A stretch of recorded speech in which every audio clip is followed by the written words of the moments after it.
because this is kind of my first rodeo in doing all these things, I think, I'm super excited, and I kind of put 150% effort into everything that I do. And the level and seniority of people looking for things like, literally verbatim, ice cream cake manufacturer on Google.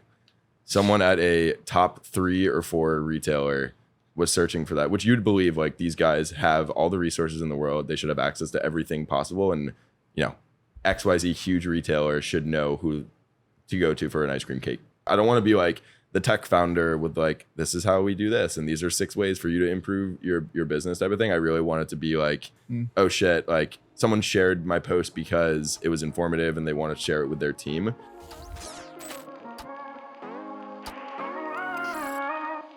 Jordan Weitz, co-founder of Keychain, turned his deep-rooted passion for consumer products into an innovative platform that streamlines the connection between brands and manufacturers. Fueled by his own experience with celiac disease, Jordan became obsessed with the consumer product space, eventually identifying a major gap in how brands find manufacturing partners. This insight led to the creation of Keychain, a marketplace designed to revolutionize the CPG industry. In this episode, Jordan discusses how he leveraged his unique expertise to build confidence and drive the company forward. He also delves into the personal adjustments he made to maintain balance, including the critical role of fitness and the struggle to improve his sleep habits amidst the pressure of startup life. Welcome back to Season 2, Episode 20 of the Turning Pro Podcast. Today we have Jordan Weitz, who's the co-founder of Keychain. Thanks for joining us today, Jordan. Yeah, thanks for having me. Appreciate it. Let's jump right into it. You want to give us a little bit of background on what you're working on? Yeah, totally. I can give some quick background on kind of how I got here and then kind of what we're up to. So I have always been obsessed with the consumer products world. I was actually diagnosed with celiac disease when I was right before my freshman year of college, which has kind of fueled my health and wellness type journey. I was that kid going through a grocery store, putting in my headphones, turning over ingredient labels to see what was gluten-free and what was not gluten-free, and just became obsessed with it. So I have always known that I wanted to do something in consumer products. Throughout college, I was always networking with folks like Adrian at the time, who I definitely view as one of my mentors, and just getting to better understand what consumer products were, how things were marketed, what appealed to different types of consumers, all that good stuff. And, through that experience have just became obsessed with the category and industry. I worked with a close friend named Kiva Dickinson, doing some like intern work. Again, kind of going through the full background here, but I think kind of paints the picture. Doing some intern work around consumer investing and specifically like very early stage CPG investing. And again, common theme of just becoming even more obsessed with consumer products, and not only as a consumer, but as a real passion and hobby. So I then worked at a private equity fund that invested in a bunch of consumer products and, interestingly, contract manufacturers, which is really where the idea of Keychain was birthed out of. Sitting on both sides of the brand and manufacturing ecosystem, it was just really interesting. I think like most growth equity investors, and you look at the company that I was at called Monogram, you would think that we were exclusively a brand investor doing kind of like Series A, Series B type checks. When I left, we were almost exclusively doing real like hard assets and looking at businesses that had manufacturing capabilities. So I definitely came in excited by the kind of like growthy opportunities of VC and stuff like that, and then kind of left being even more enamored with the manufacturing facilities that were actually making the Kool-Aid, as one will say. So through that experience of being on both sides, quickly uncovered, the problem set that brands have when looking for a new manufacturer. And when you would ask everyone in the industry how they would go about finding that manufacturer, it was always some combination of, well, you go to Google, you go to trade shows, you go to brokers, you go to industry consultants and experts, and there was no real good way to figure out who can make the product you were looking for. So I started to think about this idea. It was one of those classic, couldn't sleep at night. Ended up reaching out to one of my co-founders actually on Twitter, cold DM, which was a crazy story. Yeah. It was a super baity message and he bit, which was awesome. Joke's on you. Joke's on you, exactly. And we just started meeting up about this idea. What prompted you to cold DM him? Yeah, so he ran a business called Angie's List. Angie's List, for those who don't know, one of the world's largest home services marketplaces that I felt was solving a very similar need to kind of what I was thinking about, that, where the issue lied in the consumer products world. Obviously, if it's hard to really compare someone looking for an electrician or a plumber to someone looking for a new manufacturer, for example. But if you distill down the problem set, it was eerily similar in terms of marketplace building, archaic industry, kind of listing services type aspects. So honestly, just thought he would be a great person to tell me my idea was dumb and I should never think about it again, just because it was like actually bothering me, which is probably a good thing at that point. It means I was interested and passionate about it. So we started meeting up about this idea of, okay, well, what if we could build the Angie's List, but for the CPG manufacturing world, and build a marketplace kind of connecting brands, retailers, food service operators with the right supply chain partners in kind of a matter of minutes, rather than doing it across 6 to 12 months of a really not thoughtful, but like very long search process to figure out who could make your product for you. Can you walk us through idea to incorporation?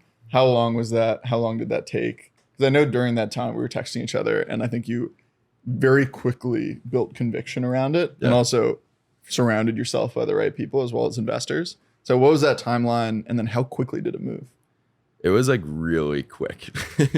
I through the process that I was experiencing at Monogram, which I love those guys, they're amazing investors, and like I was the one creating the initial list of the pasta sauce facilities that we were going to go try to buy. So I've been thinking about it like for a very long time, and honestly had conviction, and I was more so trying to convince Oshin and Umang, my two co-founders, that this was hopefully going to be huge. The market was massive. You could basically run the exact same playbook, obviously with a bunch of different tweaks to what they've done for the past kind of 12 years or so running their old businesses. And I would say from like idea to at least me, the fundraise would probably like a few months, frankly. I mean, it was pretty insane just how quickly they were excited to move, and investors were excited to move as well. So, but yeah, it was really like last summer when really things kicked off, and we closed our round in, I think it was officially August, and then announced it in November. I want to talk about something that I think you did that is very unique, that I don't know a lot of other founders similar in age to us have done, but you are building a business with two co-founders who, like, I don't know how to say this in the most respectful way, but are like more successful than you as entrepreneurs, like in their previous life. Yeah. Like, what was that process of basically selling the dream to them, where they actually believed in you to be like one of their partners in the business? Because I think, the easy answer is like, oh, I had the idea, but like ideas are cheap. Like the execution is what really matters. So I've actually been fascinated by the fact that you've been able to bring on or partner with co-founders who, when you look at it from like a resume perspective, have built things way bigger, and now you're partnered with them. Yeah. And definitely in terms of like the idea, it was very collaborative. I think what Keychain is today is a hell of a lot different than what my initial, it was shocking. Like I was thinking when I first came like with this idea of like, I was thinking I would make a website and charge people like $20 to get access to like Jordan's list, right? Instead of Angie's List. Yeah. And like what Keychain now has become, from the level of granularity, the detail, how we're doing matchmaking, how the database is continuing to evolve every single day. I mean, credit to them. I mean, we've introduced new ideas that I don't think I could have ever even imagined would happen. So, that process of collaborating and building conviction in the idea, I mean, we really did it hand in hand. I think like I was never going to leave my awesome job for like Jordan's List or whatever it was going to be, right? And the process of working together to figure out what this could be was important.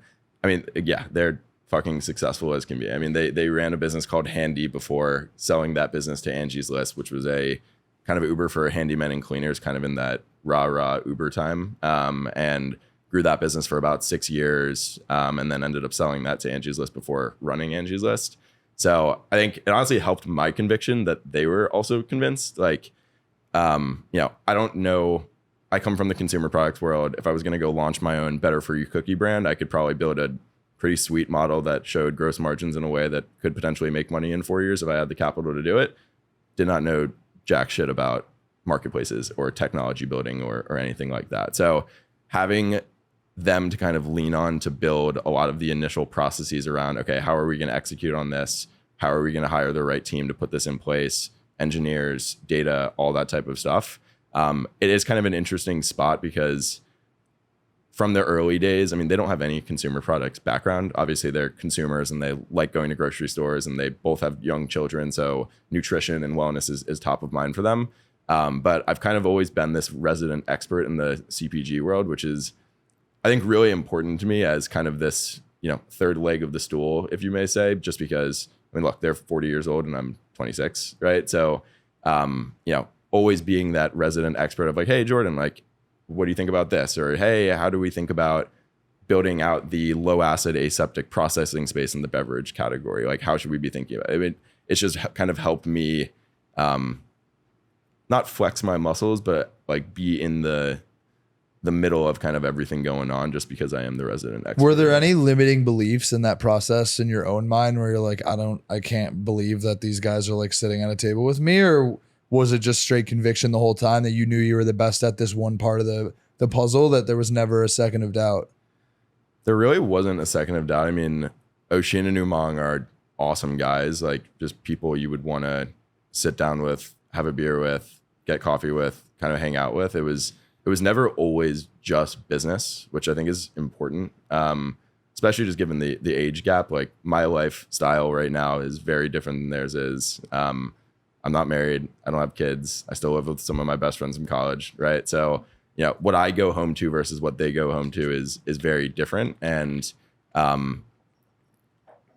think it's important just, having the relationship I have with them, and, all of us always being, in it together is really important. What have you learned about hanging out with people and spending time with people or building companies with people that help you increase the velocity or the ambition of your vision, your speed, and your hiring ability? Like, we had Aaron on right before this from Hush Blankets, and he's building a lot of new things now. And even just talking to someone like that, immediately I'm like, I'm not moving fast enough. I'm not being ruthless enough in hiring. My vision can get a whole lot bigger, and this is how I can help other people's kind of dreams fit in that vision. And just simple conversations like that for an hour can completely change your own trajectory. I can't imagine like building a company with two incredibly successful co-founders where it's not just an hour. We're with them all day, every day, on Slack, on text. How has that changed your own ability to execute, your own vision, your own speed?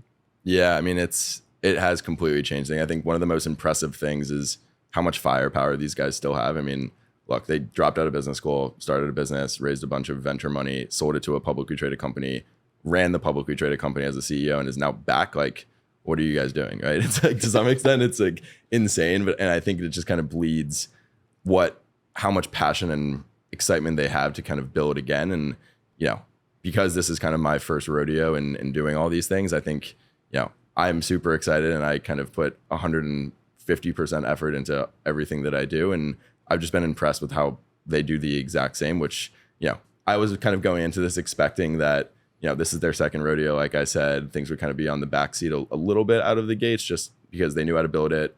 Not kind of having, not to say that not that hustle, but as a second time founder with success, they have a family, they made money on the last exit, right? So, it's been fueling to that every single morning when we have a catch up, or every single evening when we're talking at 10:30 about strategy going forward. I mean, the passion is there and has totally fueled the way I think about things on a day-to-day basis, and the team, frankly. I think I'm again younger than most people at our company, which is kind of a weird and hilarious, but also amazing dynamic too. That kind of balances out their experience, and then also kind of my firepower. This is my first go around too. One of the things we talked about when we were hanging out a couple months ago or something at your office was that you kind of go back to a different scenario, right? You're going back to at the end of the workday, you're going back to hang out with your college buddies. You all live together, and I know you have a girlfriend. Yep. And where'd you go to undergrad? I went to Yale. Okay. Yeah, I graduated 2020. Very smart guy. And so we were having that conversation, and then something I've thought a lot about recently is that whenever I'm like stressed or anxious in the business, a lot of the time it's not work related at all. It's because like everything around my work is not in lockstep.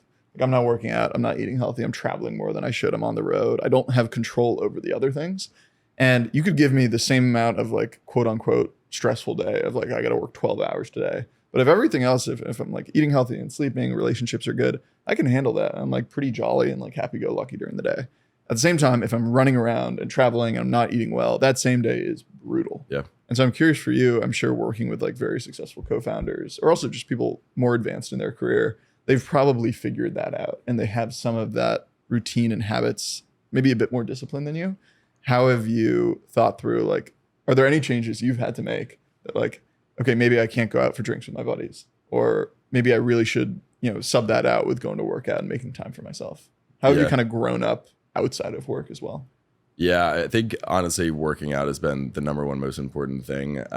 My girlfriend, she was, and her entire family, which is insane. Her dad and her 2 older sisters and her did an Ironman about, I think 2 years ago. What? Oh, Dude, shit. it was insane. I've never heard that in my life. I mean, like her family? dad is like what, 55, maybe almost 60 at this point. Like he did a fucking Ironman. I mean, it was nuts. The reason I bring it up is because she was training for that about, 2 years ago, I would say, which is, I guess not when Keychain started, but let's just call it like a year and a half ago or so when we started talking about these things. It was kind of the prime time for when they were training for that event, which we should talk about that. It's like nuts. Like it was actually in Switzerland. They did it in Thun. So I went skydiving for the first time, which was fucking cool. Wow. And I'll bridge this to what we're talking about. But going, because when you're training for an Ironman, I mean, it's like 150-mile bike ride or whatever it is, 26-mile run, and then a 2.5-mile swim. So in order to get those distances in before the workday or even after the workday, I was kind of on Carolyn's schedule. Like I was just getting into the gym when, at 7 a.m. instead of so at Monogram, I was working Pacific time hours from the East Coast, which was insane. So I got into this habit of like waking up late and then going to the gym at 10:30 and then getting into the office at noon, which was a luxury, I would say, but I think kind of kicked me out of this habit of going to bed early, caring about myself, waking up, going to the gym, all that good stuff. So I've really, really, really tried to make sure that's a priority. I do find myself still spiraling back to this stage of, not going to the gym and then just kind of just focusing on work. Like my to-do list is never ending. And I think every single time I check my phone, like I'm already stressed that I'm not going to like look at my phone for this hour. Right. And like what's going to be next. And that's kind of been the biggest change, is learning how to prioritize the to-do list of things that, one, are for other people so it doesn't block them, but 2, also for elevating myself personally. Going to the gym, like if I go into the office after going to the gym in the morning, I feel a million times better. I still need to figure out how to sleep better at night, which I know both of you are big on.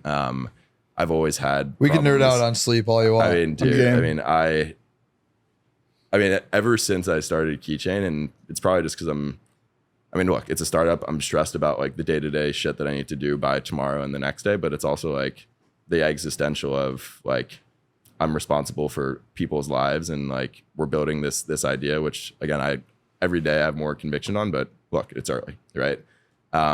So I think going to the gym has been helpful. Eating clean diet and doing a quasi diet has been great. I'm gluten-free, so I've always been interested in food and beverage more broadly, but I would say like working out's been the biggest change from a lifestyle perspective. Are you lifting? Are you running? Are you playing sports? Yeah, I wish I was playing sports. I miss that. I actually used to do a kickball league, which was a lot of fun. That's epic. I know. It was fun. It was only like 4 games, but it was so much fun. I've been lifting, and then just trying to eat more, which has been, again, very new for me. But yeah. Let's talk about sleep. Yeah, let's do it. Tell me. Aaron's the sleep guy. I know. I wish That's maybe I should get a hush blanket right there. I mean, what's wrong with your sleep right now? I just like wake up in the middle of the night all the time.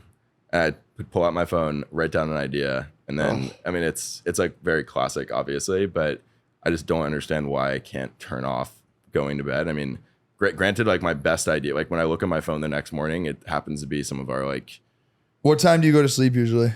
Usually like 1. I mean, the biggest issue that I have right now is like we are hiring pretty rapidly, and a lot of folks in the sales organization, which I've been helping to kind of lead the charge on and train people up and help them understand our processes, which means that I am back to back from about 9:30 in the morning all the way till usually probably 6:30 or 7 at night, just given time zones, which means I can't actually start doing anything until I get home at 8, and then I cook dinner. God, you would have benefited so much from listening to this conversation with Aaron. I'm gonna send you the podcast link to this other one. For sure. As someone with the same schedule, I mean, it's like, so the first thing he'll tell you is that you don't need to be in that many calls. Yeah. You can rationalize it with yourself and why you need to be in these calls. Yeah. But I mean, there's levels to it. But the thing that he was saying that he was the first person to get through to me about it, which was like, look at your calendar. How many of these calls aren't making you money? Get those calls off your calendar, especially as like a co-founder of a big business. Yep. I think there's a fine line between calls that are mission critical and also convincing yourself that you're being really productive and doing a lot of things because you're talking to a lot of people and you're on a lot of calls. Yep. Right. Like, I don't think it matters what business you're in. I don't think there's a reason that you need to be on calls from 9 o'clock to 6:30 at night, straight through. I think it's more about prioritization, the same way you talk about prioritizing your to-do list. There's probably a world where you can be prioritizing how you're actually spending your time. Because I'd imagine there's a couple sales calls or whatever they are sprinkled into that calendar that are actually way less of a priority than some of the things on that to-do list. But there's this element of like, but I told this other person or I'm letting this other person down. So I think it's like being rigorous around your own priorities. But I think bleeding into the sleep thing. So you say you go to bed on average at 1 o'clock. Mm-hmm. What would you say is the average delta between like give or take 30 minutes? Like, do you go to bed sometimes at 12:30, sometimes at 1:30? Like, how often is it actually around 1 a.m.? It's like pretty much consistent. Squarely at 1 a.m. Yeah. And then what time are you usually waking up? Set my alarm for 7 typically. And then what are you doing between like 11 and 1? It's a great question. I mean, it's just a blur of Slack. No, I'm not just asking these to be a dickhead. Like I'm saying this because I've spent a lot of time on the topic of sleep for myself. Like it's something I obsess over, especially as a Division I athlete in my past life. Yeah. So I'm getting there, but I want to have a better understanding. Yeah, first. I mean, it's largely responding to emails and Slack and prepping for tomorrow's sales calls. So that's kind of the big thing. I think my biggest issue with just like prioritization and scheduling and probably like derivative of my sleep problems is like throughout my entire life and career, I've like the conversations that I have that I choose to not reschedule or cancel on have always been those opportunities that have turned into something for me. Every single one that was like one off that you would never expect something to come of it was always like 3 months or 4 months or 6 months later, it was like, holy shit, thank God I did that. But had you, isn't there a world that you could have had that call 2 weeks later? For sure. 100%. Right? Because it's to this idea that there'll always be more calls. Your to-do list will always be growing. Yeah. You probably could have pushed a call 1 week. Yeah. And still had that. But I think, okay, so you're doing emails and Slacks and messaging between 11, and then what? You're closing your computer like 12:45, brushing your teeth, going to bed? Pretty much, yeah. What about in the mornings? So like you wake up, how do you like start your day? Yeah, I wake up, brush my teeth, get my meal preps that I've cooked on Sunday ready to go. And then I walk out the door and go to the gym. Typically that like morning routine-ish, I'm pretty like, I like to lull in bed, as my grandma used to say, like prop up my pillow, sit on my phone for a little bit, just like putter around. Exactly. But like between like, when you wake up, and I'm assuming after the gym, you like shower and go to the office. Yes, correct? Exactly. I'll get to the gym at like 8 typically. Yeah, I would say. And then like one of my co-founders is in India every once in a while. So like we typically start earlier when he's over there. But I would say generally I'm getting into the office around 8:45, 9. And are you like during this time from when you wake up and going to the gym, are you like looking at emails and Slacks and kind of responding randomly? I mean, the amount of emails I fire off in the gym is like all right. Insane. So your sleep issue, it's actually not that complicated. Yeah. And I would say try to do this. It starts at the beginning of your day. Right. So like something that I used to do is like I'd wake up, I'd go to the gym, I'd shower, I'd have 5 minutes between when I showered and my first call or my first whatever. And you just jump into your day and your brain is like everywhere. Yeah. Right. The same. And then the whole day I feel anxious. I'm on edge. I was never actually able to like settle in, ease into my day. The same thing holds true at the end of your day. Right. So like you need to ease into the process of like going to sleep and actually calming your mind and settling down. So if the last thing you're doing before going to bed is like looking at emails on your phone, scrolling, your brain is never actually like relaxing and turning off. Yep. So you're waking up in the middle of the night because you're still like going. Yep. So you need to have some guardrails for yourself. It could be 20 minutes. It sounds crazy. I don't care how busy you are. It doesn't matter what you're building. Everyone has 20 minutes that they could take to not dedicate to that. Email can wait till tomorrow morning. And if it couldn't wait till tomorrow morning, then you probably suck at your job and you're way too inefficient that you still had an email at 12:45 at night that had to be responded to. Yep. If you take 20 minutes of your night, call it from 12:30 or 12:40 to 1 a.m. and you don't like just bombard your brain with notifications. I know it sounds crazy when you like people are like, oh, you should wear blue light glasses. You should put your phone down before you go to bed. It's not bullshit. Yeah. There's levels to it. But like if the last thing you're doing before you go to sleep is just like firing up your brain and now all of a sudden you have more ideas going, your brain never actually calms down and lets you get into this meditative state to like really relax and go to sleep. So you're waking up 2 hours later with like this unresolved thought. And you're like, oh my God, I need to respond to this. I need to write this down. You're never actually setting guardrails for yourself in your brain to like calm down, right? So the first piece of it is strictly just habits and environment. Yep. So like by having guardrails at the beginning of your day, at the end of your day to like give you Jordan time where it's like, I understand you have something that needs to happen, but you're not going to be able to just bombard me at 12 o'clock at night. Like fuck off. I'll get to this tomorrow. That's step one. The second piece of it is understanding like the environment in which you sleep in. So like now we're getting like a little bit nerdy, but it's much better to sleep in a cold room. Yeah. So I don't know if you like what your temperature is at. AC is blasting. Yeah. Okay. So it's like it's good to sleep in a cold room. Probably like me and Carolyn's number one fight is that like same. Don't ever give up on that like, one. I like I want to like try to figure out if there's other ways that I can make myself cooler. I mean, I know 8 sleep is like the two sides of the bed. Dude, I mean, did you hear Aaron's story? No. You missed his turning pro moment. Was this at the end? Dude, that's the whole crux of everything. I'll give you guys the quick 2 seconds. Okay. There was a moment in time, I think 6 years ago now, where him and his co-founder were contemplating shutting down their business and going back to like revolutionize, and his co-founder had like a software company at the time because their business was seasonal. It's like, this is just like it's not a great business to be in when it's like this and then like this. Yep. And so they were trying to figure out, is there a world we can make it not seasonal? So at the time they had 2,000 customers. They cold called every single one. They had 500 conversations and like, what do you think on the product? What can we do better, et cetera? And then they looked at all the 1-star reviews of all their competitors. The number one thing that everyone said was like, we love your product, but we put it away in the summer because it's way too hot. And all the bad reviews on the other products, like I sweat at night. So they made like cooling sheets. Got it. So they basically made a product to keep you cool so you could use it in the summer also. That was like the light bulb moment. And that's when their business like went like this. Yeah. Interesting. I'm like thinking about buying new sheets right now. Yeah, It's I mean, impossible. you should try the Hush. I Like have, they have There's way cooling too many sheets. options out there. I like was searching and I was like, this is I literally just want something like that is cool and like not too soft and comfortable. Yeah. I like spent probably an hour. This goes back to what I do from fucking 9 to 11. Yeah. Well, Hush is probably It's like a fair place to start. 100%, So, yeah. anyways, it's temperature. So, like air conditioning plus the sheets or whatever. Yeah. The second piece of it is also like light. Yeah. So, like having a very, very dark room is very important. Whether you wear like an eye mask or if you have like truly blinds that actually block it all out. I also noticed when I started thinking about this, I have like my computer charger and I have like a watch thing and there's like little lights that shit matters. Yeah. Right. So it's like sure. You think about the light, you think about the temperature. The other thing, I don't know if you tried any supplements, but so that's I actually have one that someone just sent me. I haven't tried it. I'm gonna try it tonight for the first time. It's called Sleep Rhythm. Cool. Taking magnesium, L-theanine. I don't know what else is in this one. I would 100% recommend.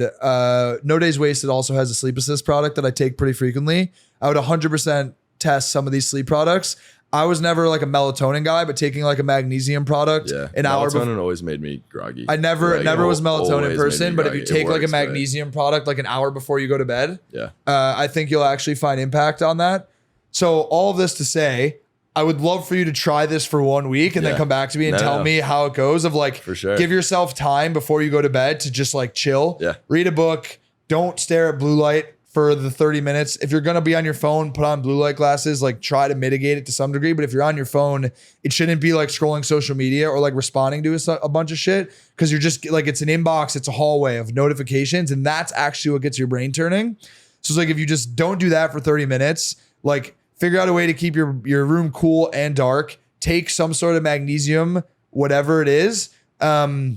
And then the other thing I would recommend is I have an app for setting my alarm where if I want to wake up at 6:30, let's say, it actually takes a 30-minute window and the alarm will go off in the moment where in your lightest sleep. So it doesn't disrupt your REM, which makes it harder to wake up in the morning. That I think has impacts in just how you feel in the morning, like less groggy. But I would say like there's a lot more things you can like talk about. Like sleep is a topic you can go on and on about. And I'm not like a sleep expert by any means, but I would say at like a surface level, if you try to change those things and you don't see even like a marginal incremental benefit, I'd be surprised. Yeah, no, I mean, I think it's super fair. One thing I wanted to touch on was this idea of like scheduling sales calls out a little bit. Like what's a fair time to like schedule a call out for? Like, I feel like it's kind of a like dickish move to say like, hey, like, thanks so much. Like, we're super excited to chat. How's week after Labor Day? Like, that's probably a little bit too far, right? No, but it's like, a really interesting question. What do you guys think is like, I don't know. Like, if I was on the other side and I was excited about something, I would feel like either this person's super busy and maybe there's a way to frame it that's just like, hey, like, I really appreciate whatever. I'm super excited. Now it's not a great, whatever it is, but I don't know. I feel like 2 weeks is kind of my number, but I would love to push things out. I think I'll have a different answer than he has because he's a solo founder. Yeah. What else in your business are you responsible for besides selling? I mean, I'm kind of all over the place just because I would say like the core, like how me, Oshin, and Umang split things up, I would say. And again, like everyone's involved in everything at this point. Like I think we need to do actually a way better job of like segmenting off responsibility so you can actually like focus a little bit more. But Umang typically is doing a lot of the operational stuff. Oshin's was the chief product officer at Angie, so he's the product guy. And then I've been kind of leading the effort on, you know, helping our sales guys get up to speed and kind of doing all things revenue. So the thing I'll tell you, because I had a mentor of mine, the founder of And1, who's now an investor, not in my company, just like an investor in general. I was talking to you about this. And you actually just alluded to it, which basically means that you directionally know what needs to happen. You just haven't done it. And he said this to me and it resonated so much. The only way that your business is going to get to the next level as co-founders is if you actually divide your clear lanes of responsibility. Yeah. So I come from a BD sales background, love selling, have a lot of fun with it. I have two co-founders. One of my co-founders comes from a sales background as well. I have a lot of other responsibilities in the business that I'm better suited to be doing than that, despite the fact that I love doing it. Say about 4 to 5 months ago, I fully dedicated all the selling to him. So all he does all day is just sell, nothing else. That's it. Yeah. Because I agree with you that you shouldn't be pushing sales calls out 4 weeks. But I think the problem is that you're trying to do other people's jobs as well, and you guys are crossing lines. You need to stay in your lane, because if you guys decided you're the best founder in the business to be responsible for the sales function, you should be doing quite literally nothing else other than focusing on revenue. And I know it sounds crazy, but there's an element of like delegation and letting go and trusting the other people in your business to do the other things. The first couple times that I had like deals, I'm like, I know I can close this deal, and I had to give it to him. I was like, fuck, this sucks because I love this so much. The only times that I will jump on a sales call now is if the introduction comes to me directly from like a founder or an investor or someone where I have a really good relationship with them, where it's almost disrespectful if I delegate that opportunity. If that is the case, there's a lot of scenarios where I'll actually bring him on the call and I'll just like disappear from the conversation. And then it's a natural handoff where he'll do the follow-up and it's out of sight, out of mind for me. Yep. Increasingly, I go back and forth on this. So on one hand, there's the philosophy of like time kills all deals, which is very true. And for the past like year or two, my immediate response is, you free tomorrow? I used to say like, are you free later today? And sometimes people would say yes. The like 90% of the time, they'll pick a time later in the week or early next week. And that time is usually based on their willingness to buy. So I think it depends on their own sales cycle or your own sales cycle. But a lot of the time, half the people that I have a sales call with, they're not ready to buy for like 3 months. And I'm like, I'm glad we had this call this week. It could have been next week. But at the same time, there are some that want to buy tomorrow. And so increasingly, I just put it on their plate. I'm like, you free this week, next week? What's your schedule like? And if they choose next week, that means even if we talked this week, they're going to want to have a follow-up call next week anyway. And it doesn't need to happen tomorrow. Yeah. Versus others, when I say this week or next week, and they're like, you free tomorrow? I'm like, okay, they're ready to buy. Let's hop on a call tomorrow. I gave you a long-winded answer, but I didn't actually give you my answer. I think every sales call should be booked yesterday. Yeah. Like every single sales call, the second someone wants to talk, you should find a way to talk to them as soon as you can. Yeah. So I agree with you. It's all to say that you probably need to make other adjustments operationally where it's like either you're growing too much, so you have to have like a salesperson where you can actually trust to delegate some of that workload, or you have other responsibilities that are causing you to stay up till 12 o'clock at night that are not sales related that someone else within the business should be doing. The reason I think that is like having a co-founder where all they're doing is trying to drive revenue and sales makes business in general so much easier. Yep. Because his only job is how do I make more money? So every time he talks to a brand or I introduce him to someone, it's get on the phone with them as fast as you can. And that should be the perpetual mindset all the time. Despite the fact if their buying cycle might be a couple weeks, a couple months, it's not for you to decide that until you actually talk to them and qualify that. And so I think the urgency is really important. I'll give you one anecdote. The most recent deal we just closed, I got introduced to this guy through a mutual friend. I got on the phone with him. He goes, yo, I'm going on paternity leave starting Monday. I want to start this process. So all I have to do is like check in. He literally said this verbatim. I want to check in while I'm burping my baby at every step of the process just to make sure things are moving, but I need to get this done now. We literally had a signed contract within 12 hours of our intro call. Crazy. One call close. Love it. He emailed me and said, I'm honored to be working with you. I was like, this guy is thanking me to be. I'm like, you're paying me money. Why are you thanking me? What is currently on your plate in your zone of everything up until last Friday was only hiring. That's hiring and marketing, I guess. But hiring was my number one focus. All right. So is yours currently hiring and marketing? I just finished this hiring spree of 14 people. It just finished on Friday, which is like the most exciting thing that's happened to me, I think, in the last year within the business. Are they all starting on the same day or? No, it's been staggered. We actually had one. On the same day. No, we had we're trying to figure it out. Like, do we like group people together or do we do a little bit more of a staggered? Everyone had a different situation, actually, oddly enough. So like one, we have one who just started today. We have one more starting on the 22nd. I think that's next Monday. And then the last outstanding one had a 90-day out clause that he's a principal engineer at another company. And so he's not starting till September 1st. But we were trying to get everyone to start as soon as we can. And we're more in the camp of like, we'll figure it out as we go, but we need these people urgently. So hiring was very much the big thing. Now it's been marketing growth and then hiring. And now it's back to marketing and growth. What is under marketing and growth? That's everything from like website, case studies, every growth content is like the biggest by far. Yeah. But so your own content or company content? Everything. It's a combination of my content, company content. We're about to do some way more aggressive things on like LinkedIn across the company. Yeah. And ultimately it's just like coming up with all my silly ideas on like how to growth hack and then having like people who can help execute those and bring those to life. What's the biggest acquisition channel for you guys right now? I would say it's either organic content, which is a blend between Twitter, LinkedIn, or relationships and referrals.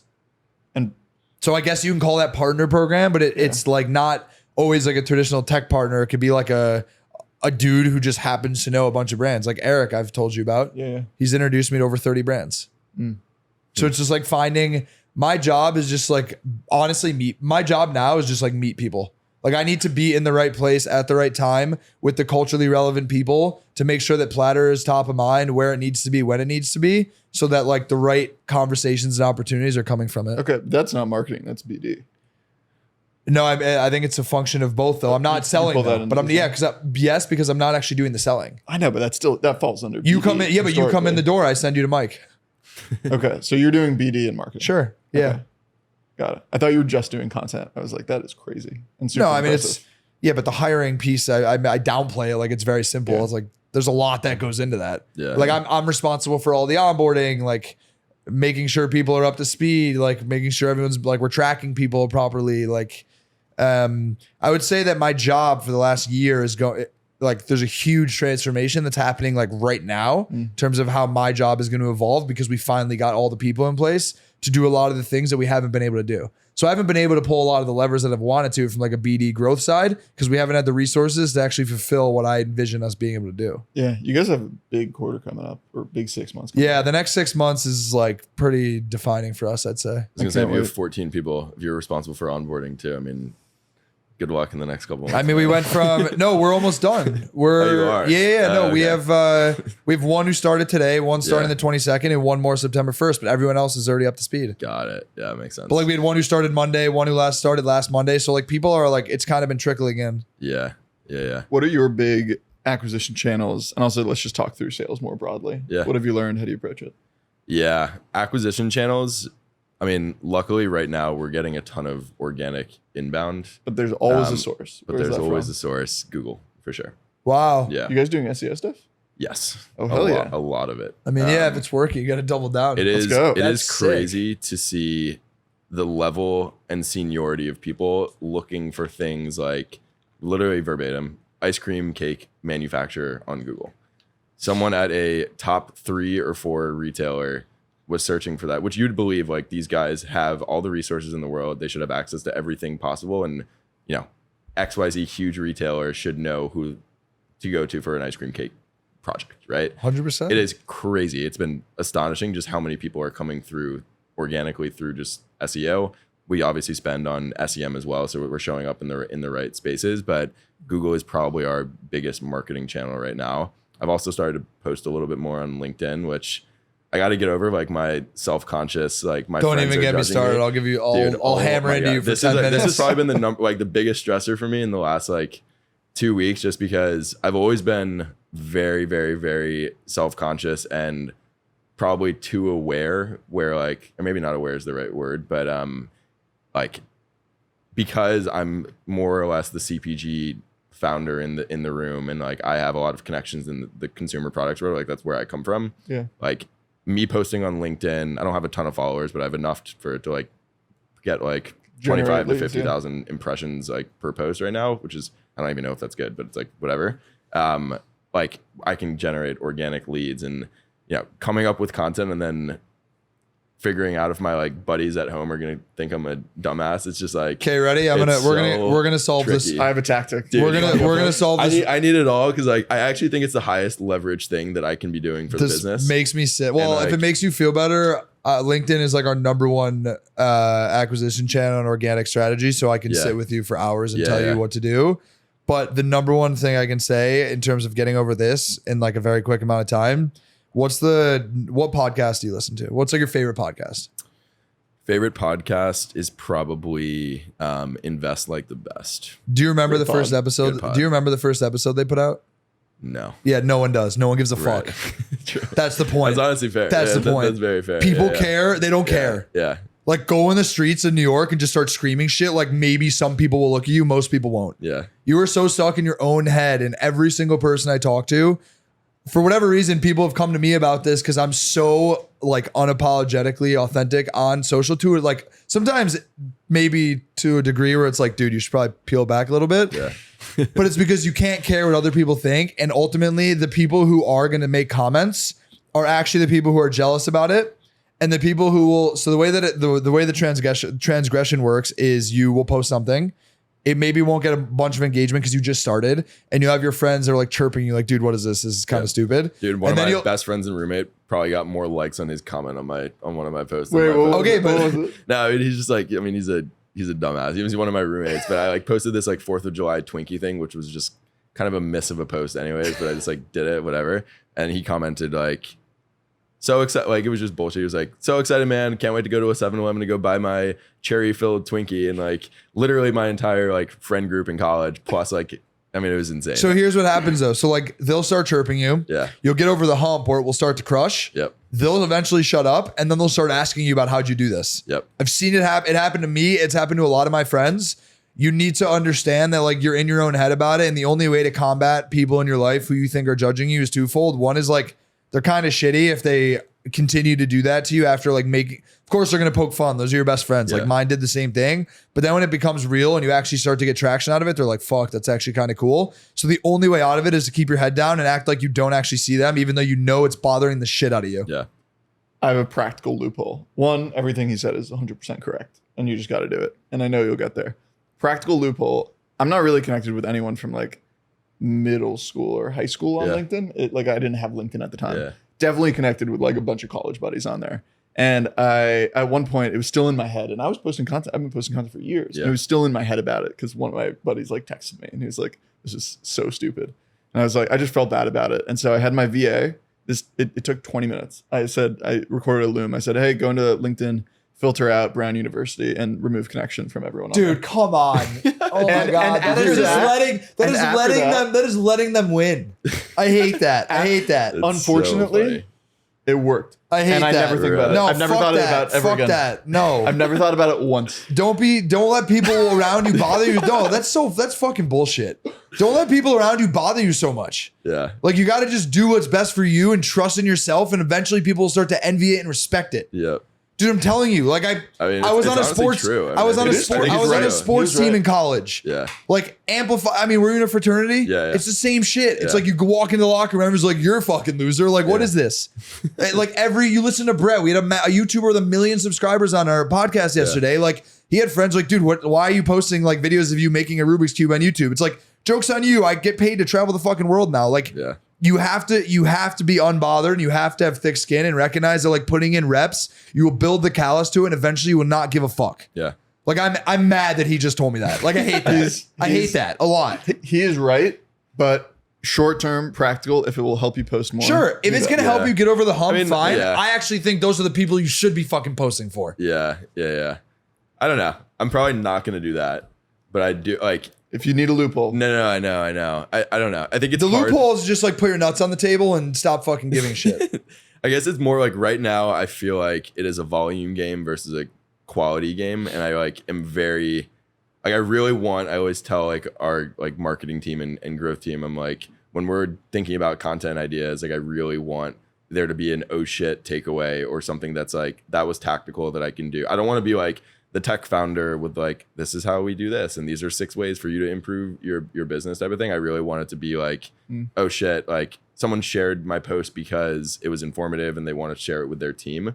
But I also don't know if that's the best way to like scale my you should network. not every single post you make should be deliberately like something about your business or why do we need to use this. Like, you sprinkle that in with like other lifestyle type stuff. Like, I'll give you an example. We did the retreat last weekend.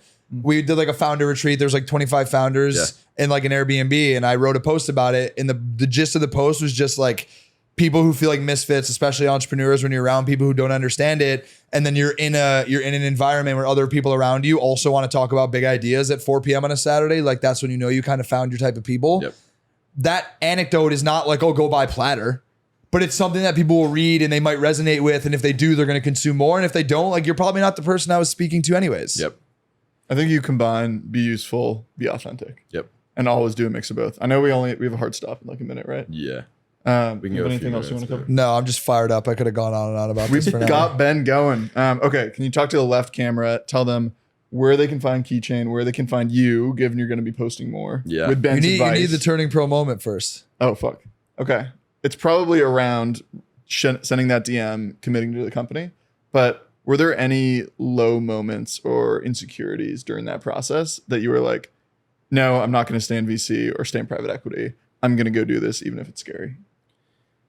Yeah. I mean, I think, so the question is like a low moment. Just the biggest turning pro moment in your life where it was like, all right, time to take things to the next level. Where you really leveled up as a professional? Oh, it was definitely when Oshin responded to my cold DM. I mean, that was like, I gave him enough color over this DM that made like, he could decide in that moment if it was interesting enough. And then he responded, this is interesting. And I think that was the moment I was like, oh shit, like, let's try to take this to the next level.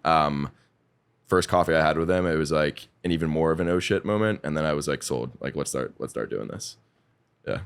That's fucking incredible. Yeah. It's that moment in time where I think you've had this with some of the big customers that have started working with Platter, that the pitch that you think about all the time that you're like, is this even real? Yeah. And then someone with a crazy logo behind them is like, that's exactly what I want. Exactly. And it's like, whoa. I still pin the tweet, and every single time I like open up the app, I like go to. You got to print that out. It's like cool. Put it on your It's desktop. awesome. Yeah, I like it a lot. Yeah, it's awesome.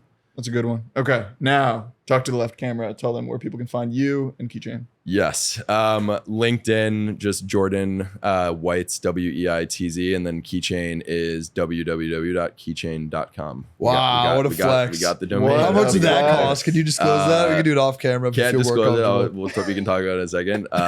It's a good domain. Awesome. Check it Thanks for out. coming out, man. Yeah. Thanks man. for having me. Appreciate it.